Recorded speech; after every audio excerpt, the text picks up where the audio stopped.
Thank you, Mr. Speaker. In the lead up to the Apollo 11 moon landing's 50th anniversary, people across our country, including many from my state, Utah, have been sharing their memories of this historic event and its inspiration in their lives.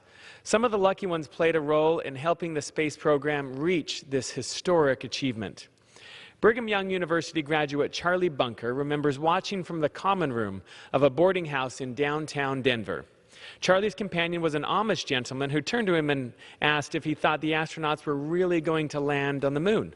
Charlie said yes, he was sure, because he worked at a place where they made the rockets that helped to get them there. Charlie was a physicist who remembers, as a 19-year-old, President John F. Kennedy's issue his challenge to America to go to the moon. And after graduating from college and getting married, Charlie landed a job with the Hughes Corporation in Los Angeles for a starting salary of $8,000 a year. He worked on Surveyor, a NASA-funded program that sent unmanned rockets to the moon. That work led to being hired by Martin Marietta, a Denver-based aerospace company. Charlie and his family were living temporarily in the boarding house on the historic history-making night of the moon landing. Charlie worked for Martin Marietta for nearly 40 years, including the last few years in Utah. When the Deseret News asked readers to answer whether they remembered where they were on July 20th, 1969, they received hundreds of responses.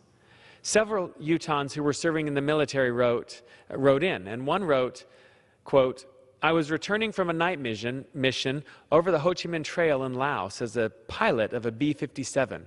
I remember it was a clear night with a full moon, and my navigator and I were listening to the radio broadcast on Armed Forces Radio at 30,000 feet. Later, my wife and I had Neil Armstrong to dinner in Paris. I was air attaché to France."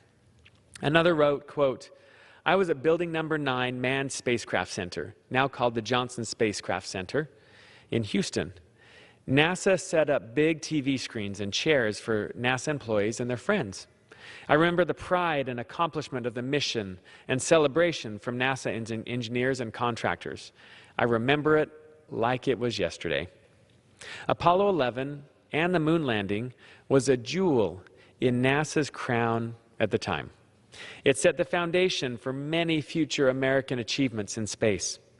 16 years later, Utah Senator Jake Garn became the first sitting member of Congress to fly in space when he flew aboard the Space Shuttle Discovery as a payload specialist in 1985.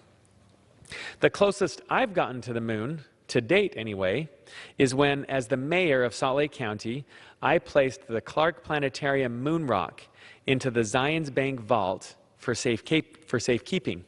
The planetarium was undergoing renovation, and we transferred our precious moon rock, under the watchful eye of law enforcement, to its secure and temporary home. Our planetarium is one of many across the country that benefits from Apollo's legacy and brings science education to life for students in Utah. Those students will soon and hopefully become the engineers, the mathematicians, and the explorers who will chart the next 5 decades of space research and space travel. Here in Congress, I'm proud to sit on the Space, Science, and Technology Committee, where we continue our forebears' legacy of bipartisan investment in our nation's space program.